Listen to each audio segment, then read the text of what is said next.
नमस्कार दोस्तों, good morning. कैसे हैं आप लोग? बढ़िया सब? तो बढ़िया हैं, बढ़िया मूड के साथ शुरुआत करते हैं। स्वागत करता हूं मैं आप सभी का हमारे channel easy maths with Nehra sir पे। और मैं हूं आपका होस्ट, आपका दोस्त अभिषेक वर्मा। तो फटाफट से कॉपी पेन उठाइए, नोट्स बनाइए और शुरू कीजिए अपनी पढ़ाई को। पिछली वीडियोस में हम एवरेज के कंसेप्ट कर रहे हैं और एक दूसरी वीडियोस में हम प्रीवियस ईयर्स के क्वेश्चन कर रहे हैं। अभी एवरेज के हम कंसेप्ट कर रहे हैं, तो उसमें हमने पिछली वीडियो में डेविएशन का कंसेप्ट समझा था। चीज़ों को बेसिक लेवल से किया था, एडवांस लेवल से किया था। वो चीज़ें आपने नहीं देखी है तो प्रीवियस वीडियोस को देखिए।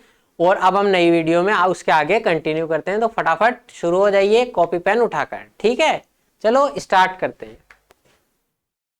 6 संख्याओं का औसत 32 है। पहली 3 संख्याएं 2 बढ़ती है, शेष 3 संख्याएं 4 घटती है, तो नया औसत क्या होगा? ये हमारा पहला क्वेश्चन है आज का। मजेदार सा सवाल है, तो देखते हैं इस सवाल को कैसे करना है। आइए देखो, 6 संख्याओं का औसत 32 है। अब इसका देखो, आप एक तो बेसिक तरीके से कर सकते हो कि 6 संख्याओं का एवरेज जो है वो 32 है ना।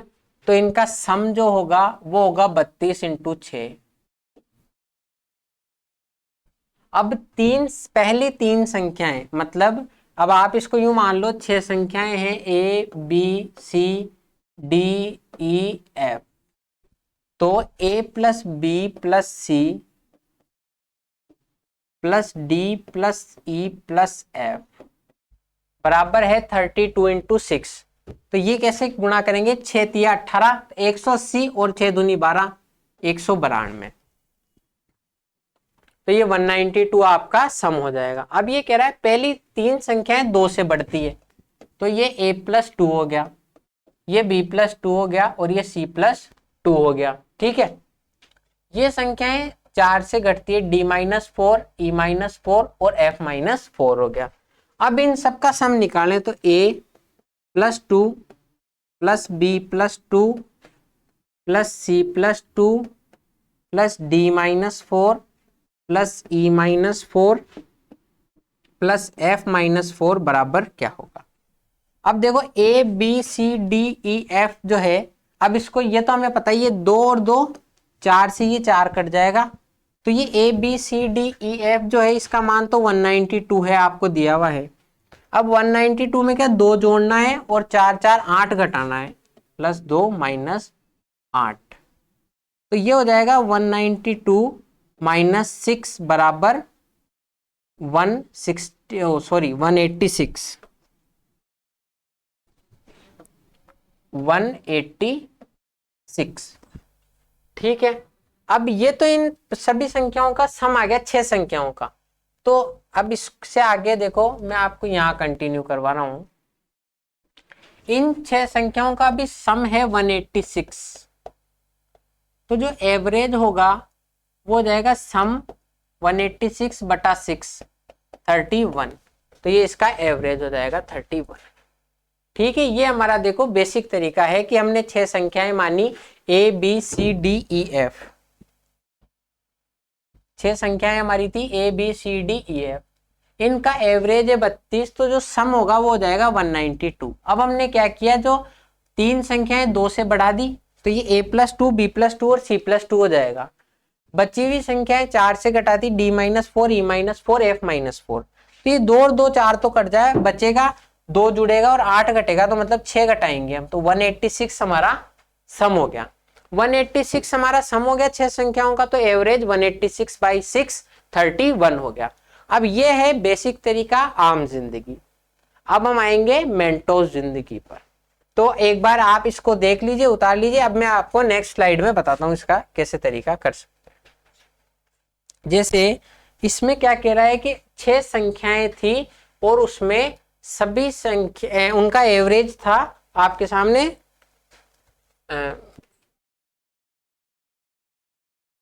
6 संख्याएं थी, उनका औसत 32 था। 6 संख्याएं औसत 32 है। अब आपने क्या किया, 3 संख्याओं को तो 2 से बढ़ा दिया, तो टोटल बढ़ाया कितना आपने 6 बढ़ा दिए 3 संख्याओं में, बची हुई 3 संख्याओं में 4 घटा दिए, तो टोटल घटा कितने दिए, 12 घटा दिए।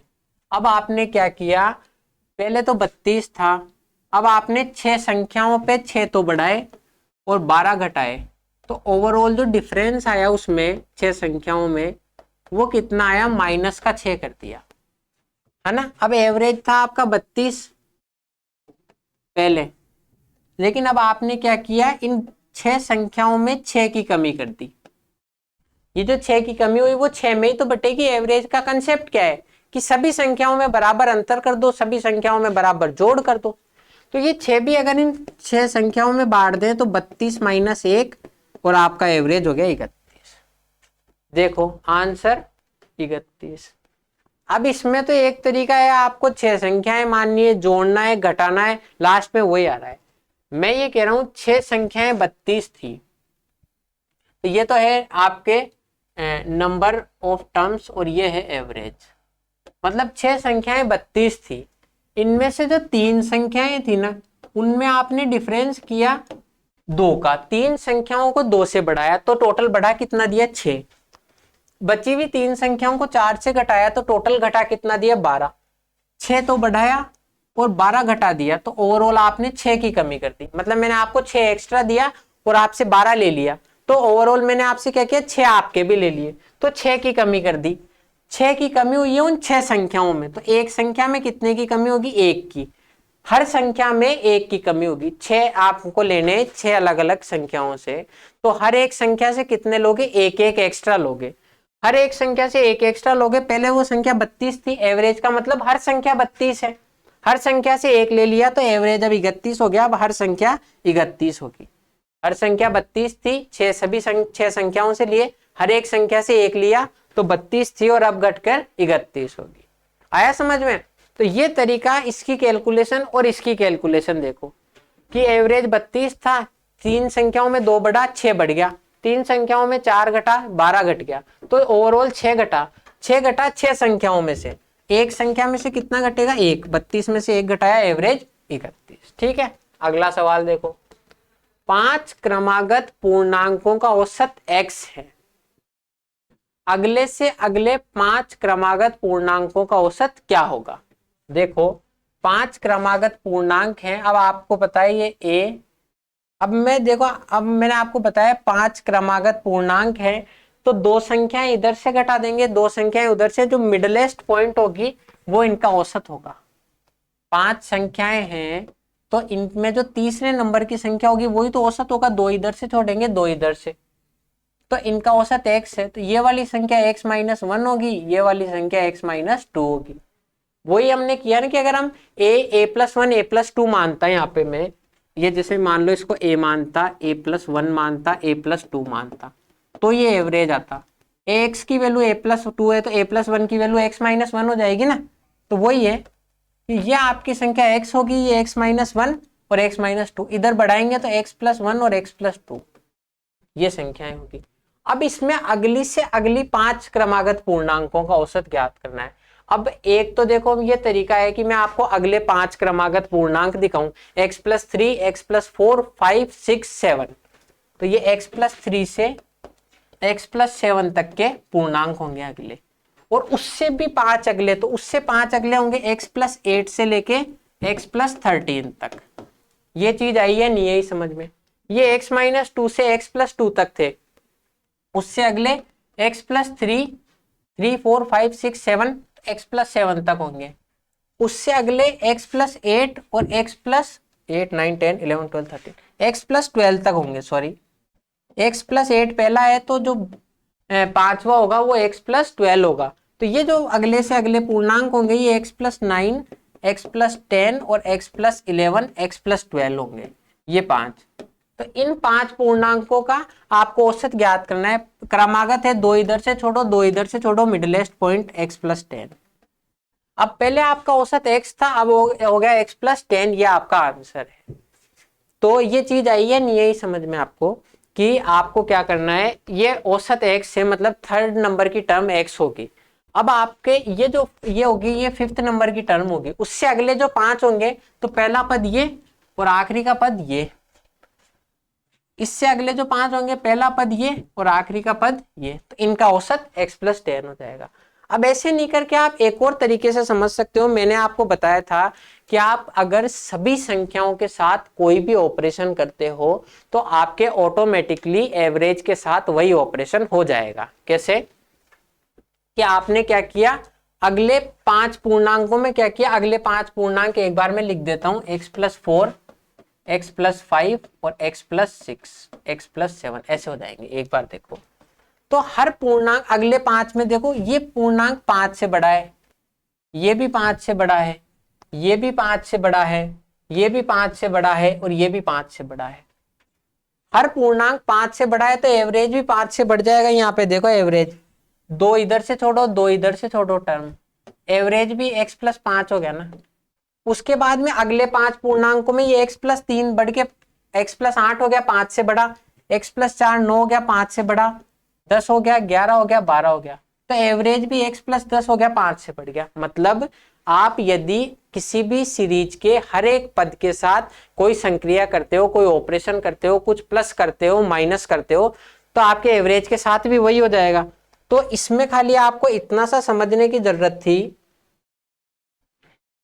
कि मैंने हर एक संख्या को अगले से अगले 5 बार बढ़ाया, मतलब हर एक संख्या को 5 बार फिर 5 बार बढ़ाया, तो 10 बार बढ़ाया मैंने।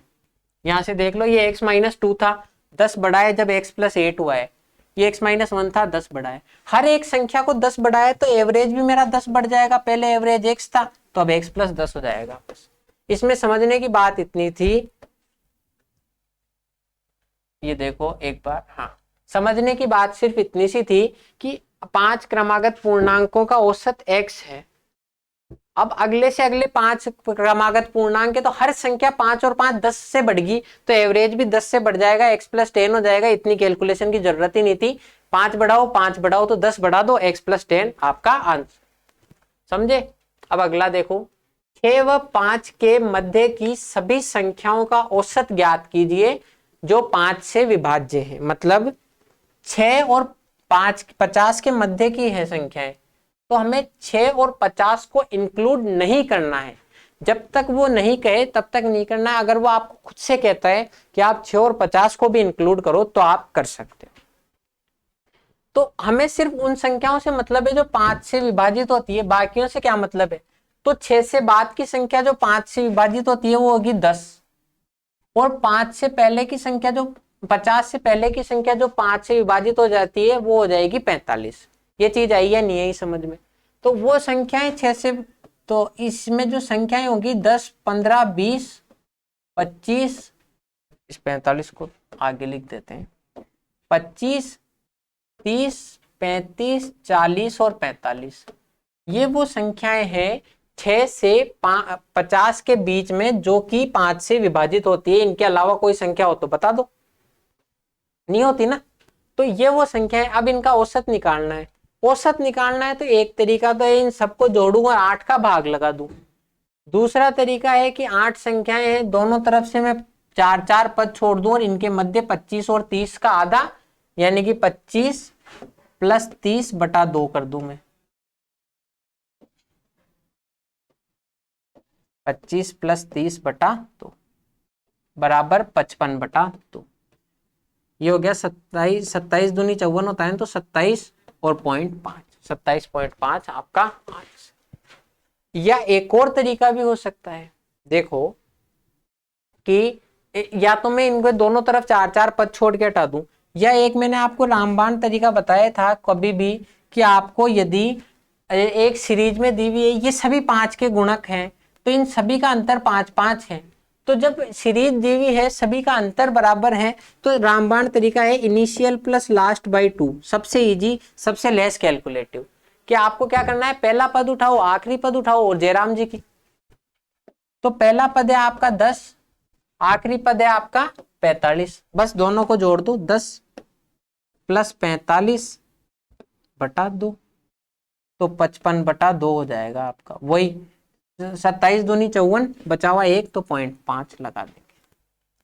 ठीक है, तो मतलब आपको क्या करना है, इस सवाल को एक्चुअली में करना कैसे था कि 6 से 50 की संख्याएं जो 5 से विभाज्य होती है, तो 6 से बाद 5 से विभाज्य होने वाली पहली संख्या 10, बीच की संख्याओं से मतलब ही नहीं था। 50 से पहले 5 से विभाजित होने वाली संख्या जो आखिरी पद होगी 45, पहला पद आखिरी पद जोड़ो और 2 का भाग लगाओ, 10 और 45 55, 55 में 2 का भाग दिया 27.5, ये हमारा आंसर। ऐसे सवालों में करोगे क्या, पहला पद उठाओ आखिरी पद उठाओ, दोनों को जोड़ो, 2 का भाग दो और खेल खत्म। ठीक है, समझ में आ गया? तो ये समझ में आ रहा है, अच्छा लग रहा है तो फटाफट वीडियो को लाइक कर दो। अगला देखो, 1 से लेके 10 तक की प्राकृत संख्याओं के वर्गों का औसत क्या होगा। अब ये यहाँ पे हमारे फॉर्मूला बेस्ड क्वेश्चन आ गया एक, कि 1 से लेके 10 तक की संख्या जिसके वर्गों का औसत, तो आप प्राकृत संख्याओं के वर्गों के औसत का एक फॉर्मूला होता है,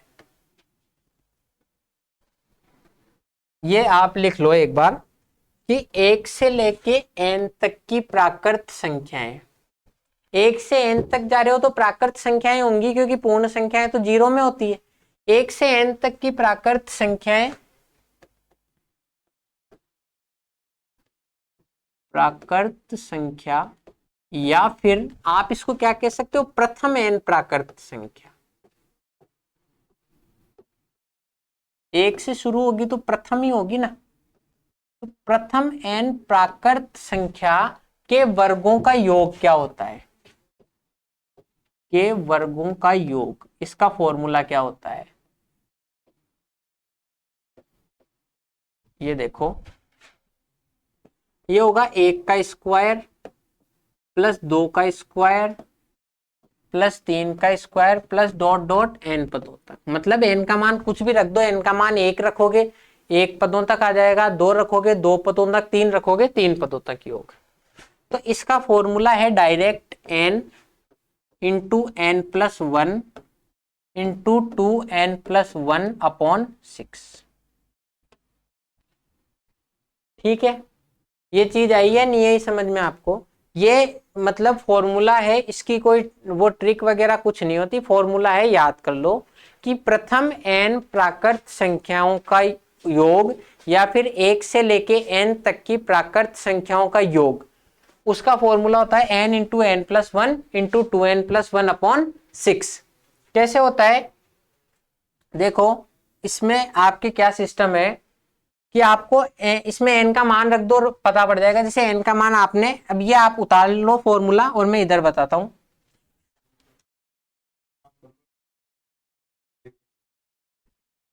तो ये n plus 1 2n plus 1 upon 6 होता है। तो इसमें देखो आप n का मान कैसे रखोगे, जैसे मान लो आपने n का मान 1 रखा, तो प्रथम n प्राकृत संख्या मतलब केवल एक प्राकृत संख्या का योग चाहिए, तो एक प्राकृत संख्या मतलब केवल एक का स्क्वायर चाहिए, तो 1 आएगा आंसर। अब इसमें रखो 1 1 और 1 2, 2 एकम 2 और 1 3 बटा 6, तो ये 2 तिया 6 से 6 कट जाएगा, आपका आंसर आ गया 1। ठीक है, अब जैसे मान लो ये आपने कर दिया, अब n का मान आपने 2 रखा, 2 पदों का योग चाहिए, तो 1 का स्क्वायर हो जाएगा और 2 का भी स्क्वायर हो जाएगा, 1 और 4 5 हो जाएगा। तो आपके अब इसमें क्या होगा, n का मान 2 हो गया, तो 2 पदों का चाहिए, n का मान 2 रख दो, 2 2 और 1 3 और 2 दूनी 4 और 1 5 बटा 6, 2 तिया 6 से 6 कट गया, आंसर 5। इस फॉर्मूले से आप अलग अलग पदों का योग निकाल सकते हो, ये आई समझ में। तो आपको ये फॉर्मूला लिख लेना है, वो फॉर्मूले की मैंने आपको बताया था, वहां पे फॉर्मूला लिख लो और इसको याद कर लो। जैसे जैसे आपके इसको पढ़ोगे ना तो आपको याद होता जाएगा। तो n प्राकृत संख्याओं के वर्गों का योग जो होता है वो होता है n into n plus 1 into 2n plus 1 upon 6। ये आप लिख लो। अब इस फॉर्मूले को यहाँ कैसे काम में लेंगे वो हम इस क्वेश्चन में देखते हैं। जैसे ये क्वेश्चन है 1 से लेके 10 तक की, सॉरी ये आपका योग हो गया। अब अगले में आते हैं एक बार, ये तो योग हो गया। अब आपको कभी भी कोई एक सीरीज दी हुई है तो औसत क्या होता है, हम औसत भी यहाँ पे हैंड टू हैंड ही पढ़ लेते हैं, योग और औसत में। औसत क्या होता है, औसत का मतलब है आपकी जितनी भी संख्याएं हैं उनका योग बटा जितनी वो संख्याएं हैं, सम अपॉन नंबर ऑफ टर्म्स। तो आप क्या करोगे, n प्राकृत संख्याओं के वर्गों का योग। अब इसमें संख्याएं कितनी होगी, 1 2 3 4 5 6 7 डॉट डॉट n करके हो जाएगी।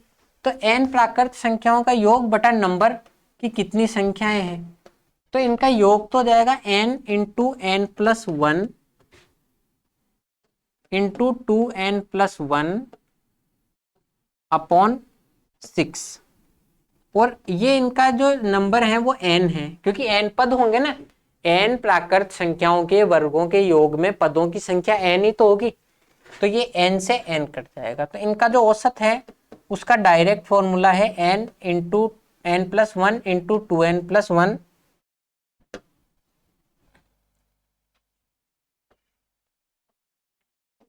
ये n इंटू 6, n से n कट गया, यहाँ पे मैं वापस लिख रहा हूं, तो ये बचा n plus 1 into 2n plus 1 upon 6। ये इसका औसत का फॉर्मूला है। ये आप फॉर्मूला याद भी नहीं करो तो इतना सा समझ लो कि योग का फॉर्मूला है n into n plus 1 into 2n plus 1 upon 6। अब n प्राकृत संख्याओं के वर्गों का योग है तो n पद होंगे, तो उस n से n ये कट जाएगा और n plus 1 2n plus 1 upon 6 इसका फॉर्मूला हो जाएगा। अब इस क्वेश्चन पे आते हैं, लगातार 1 से 10 तक की प्राकृत संख्याओं के वर्गों का औसत। मतलब आपको 1 से 10 तक की प्राकृत संख्याएं दे दी और उनके वर्गों का औसत। अब वर्गों का औसत जो है वो या तो हम पहले इनका सम निकाल लें और फिर 10 का भाग दे दें, 10 पद होंगे तो। यह डायरेक्ट फॉर्मूला है हमारे पास n plus 1 into 2n plus 1 upon 6। n का मान आपसे 1 से 10 तक पूछ रहा है तो 10 होंगे n का मान, तो 10 और 1 11 इंटू यहाँ पर देखो 10 प्लस 1 इंटू 10 दूनी 20 प्लस 1 बटा 6, यही होगा ना। 10 और 1 11, 20 और 1 21 बटा 6। अब ये कैसे कटेगा, ये कटेगा 3 से 7 बार, ये 3 से कटेगा 2 बार। अब 11 इंटू 7 बटा 2 होता है 3.5। 11 से मैंने आपको बताया था कैसे गुणा करते हैं, 5 की जगह 5 लिख दो, 3 की जगह 3 लिख दो, और 3 और 5 8 इन दोनों के बीच में लिख दो। एक संख्या छोड़ के पॉइंट है तो एक संख्या छोड़ के पॉइंट। 38.5 पहला आपका आंसर। कैसे, 1 से लेके 10 तक की प्राकृत संख्याओं का आपसे मान लो वर्गों का योग पूछता तो इसमें n का मान 10 रख देते, तो यहां से हो जाता 10 इंटू 11 इंटू 21 बटा 6।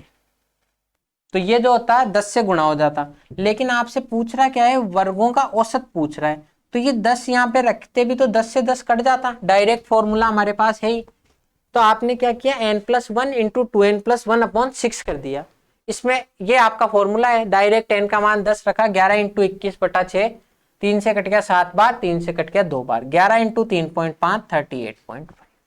डायरेक्ट फॉर्मूला बेस्ड क्वेश्चन है, कुछ ज्यादा सोचने की जरूरत है नहीं, कि बस डायरेक्ट n का मान 10 रखो और आपका आंसर आ गया। ठीक है, आया समझ में। अब अगला करते हैं। हाँ ये देखो, ये दिया हुआ है, ये आपको बताया हुआ नहीं है सीरीज है क्या नहीं है, लेकिन इसमें आपको देखना है।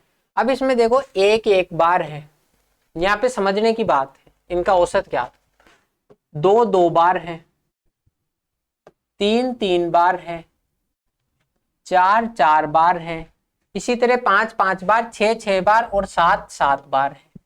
मतलब ये कुल मिला के यूं कह रहा है कि आपको 1 को 1 बार जोड़ना है, 2 को 2 बार जोड़ना है। अब मैं आप एक चीज बताओ, मैं 2 को 2 बार जोड़ूं और फिर 3 को 3 बार जोड़ूं, तो क्या मैं डायरेक्ट ये नहीं लिख सकता क्या कि 2 + 2 है, तो ये 2 को 2 बार गुणा करना है आपस में, 3 को 3 बार जोड़ना है तो 3 इंटू 3 करना है। अब 2 इंटू 2 क्या होता है, स्क्वायर, 2 का स्क्वायर, और 3 इंटू 3 होगा 3 का स्क्वायर, 1 इंटू 1 होगा 1 का स्क्वायर। तो कुल मिला के ये आपसे 1 का स्क्वायर, 2 का स्क्वायर, इसी तरह 4 का स्क्वायर, 5 का स्क्वायर प्लस 6 का स्क्वायर प्लस 7 का स्क्वायर, ये इनका योग होगा। ये चीज आई है नहीं है समझ में। 1 को 1 बार जोड़ो 1 का स्क्वायर, 2 को 2 बार जोड़ो 2 का स्क्वायर, 3 को 3 बार जोड़ो 3 का स्क्वायर। तो ये जो है आपकी ओवरऑल इसका स्क्वायर कर रहा है।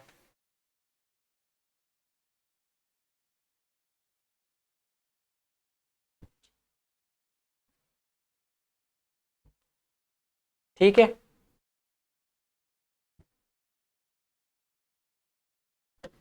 ये आपको समझ में आ गया कि ये कैसे 7 तक का स्क्वायर आपसे करवा रहा है।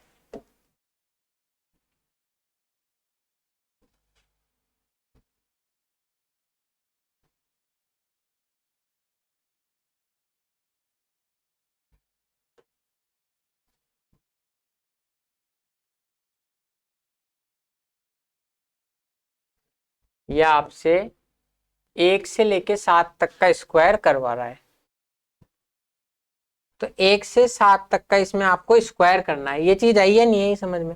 अब हमें ये तो पता पड़ गया कि इन सब का योग क्या होगा, ये इन सब पदों का योग है। अगर हमें पदों की संख्या भी पता पड़ जाए तो आप क्या करोगे, पदों की संख्या पता पड़ते ही औसत निकाल दोगे। अब इसमें क्या करेंगे, कुछ लोग है ना जल्दीबाजी में क्या करेंगे कि 7 तक के पदों का योग है सर, तो 7 तक के संख्या में पद कितने हो जाएंगे 7, और इसमें 7 का भाग देके आंसर कर देंगे, जो आपका गलत हो जाएगा। या आपको केवल यूं नहीं कह रहा है कि आपको केवल 1 से 7 तक के वर्गों का योग निकालना है, इसने आपको पद अलग दिए हैं, तो पहले वो पद ज्ञात करेंगे हम। देखो पद कितने हैं, यहाँ पे 1 पद, 2 के 2 पद, 3 के 3 पद, 4 के 4 पद। अब पद कैसे निकालेंगे, 1 के पद है 1, 2 के पद हो गए 2, 3 के पद हो गए 3, 4 के पद हो गए 4, 5 के पद हो गए 5, 6 के 6 पद और 7 के 7 पद। ये चीज आई है नहीं है समझ में? तो ये आपके पदों की संख्या आ गई, ये आपके पद। यहां तक मैंने आपको समझा दिया कि आपसे योग में एवरेज मांग रहा है, सॉरी योग में आपसे स्क्वायर का सम मांग रहा है, और इसके जो पद होंगे वो 1 से लेके 7 तक के प्राकृत संख्याओं का योग होगा। ये चीज आ गई समझ में? अब इसको मैं एक बार सही से लिख देता हूं ताकि आपको सही से समझ में आए।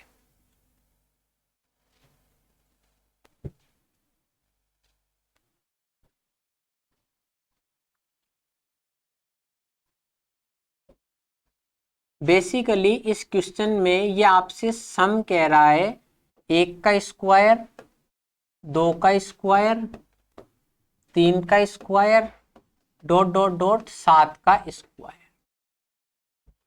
ठीक है, 1 का स्क्वायर, 2 का स्क्वायर, 3 का स्क्वायर, 7 का स्क्वायर। अब नंबर ऑफ टर्म्स जो होंगे इसमें,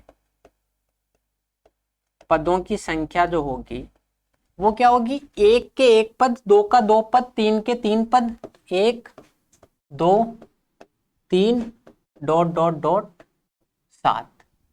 अब अगर हम है इसमें इनको, इसका जो एवरेज निकलेगा वो एवरेज कैसे निकलेगा, इन सभी संख्याओं का एवरेज जो होता है वो होता है सम अपॉन नंबर ऑफ टर्म्स।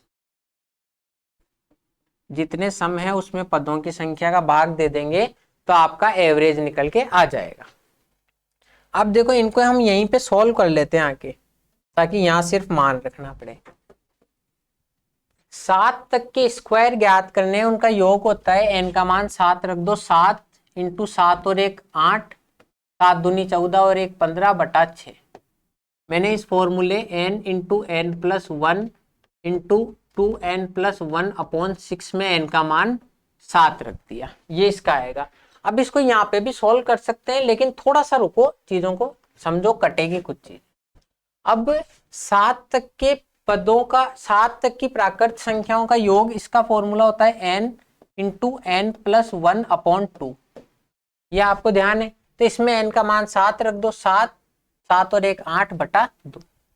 अब इसमें यहाँ पे देखो 7 और 8 आपस में कट जाएंगे, इसलिए मैंने वहां पे कैलकुलेशन नहीं करी। इसमें मान रख दो, 7 इंटू 8 इंटू 15 बटा 6, और ये नीचे आएगा तो 7 इंटू 8, और ये जो बटे के नीचे बटा होता है ना 2, तो ये ऊपर चला जाएगा, तो ये 2 बटे के नीचे बटा ऊपर चला गया। ठीक है, काट दो, 7 से 7 कट गया, 8 से 8 कट गया, 2 से ये कटा 3 बार, 3 से ये कटा 5 बार, आपका एवरेज आ गया 5। है क्या ऑप्शन? यस, 5 आ गया। तो ये चीज आई है नहीं है समझ में, कैसे हमने इसको हल किया। मतलब इस तरीके जब इक्वेशन आए तो आपको समझना है, आप इसको अंधाधुंध जोड़ो, उससे बढ़िया देखो कि 1 को 1 बार गुणा करा रहा है, 2 को 2 बार, 3 को 3 बार, तो इसके सम में ये 7 पदों तक का स्क्वायर ज्ञात करवा रहा है। उसके स्क्वायर का फॉर्मूला है n into n plus one into 2n plus 1 upon 6। तो 7 8 15/6। पद कितने हो गए, एक का एक पद, दो के दो पद, 7 के 7 पद। तो नंबर ऑफ टर्म्स में यह आपसे 7 तक की प्राकृत संख्याओं का योग निकलवा रहा है। तो 7 इंटू 8/2, बस फॉर्मूले में मान रख दो और ये कैलकुलेशन कर लो। वापिस बताऊं, 7 इंटू 8 इंटू 15/6 और 7 इंटू 8/2। ये 7/8 से 7/8 कट के 7 8 और ये 2 तिया 6 5 तिया 15। तो आपका एवरेज आ गया 15। आया समझ में कैसे इसको करेंगे? तो ये बहुत इजी क्वेश्चन है, इसको ज्यादा आपको सोचने की जरूरत नहीं थी। थोड़ा सा सोचो और ये फॉर्मूले मान रखो और डायरेक्ट आंसर करो। तो अभी हम क्लासों में हम एवरेज के क्वेश्चन कर रहे हैं, बढ़िया बढ़िया कंसेप्ट, बढ़िया बढ़िया तरीके से क्वेश्चन कर रहे हैं। तो ये आपको अगर अच्छे लग रहे हैं तो वीडियोस को लाइक करो, नोट्स बनाओ और रेगुलर इन वीडियोस पे बने रहो। तो आज की वीडियो में इतना ही। अब मैं आपसे आगे मिलूंगा अगली वीडियो में। तब तक के लिए थैंक यू, जय हिंद।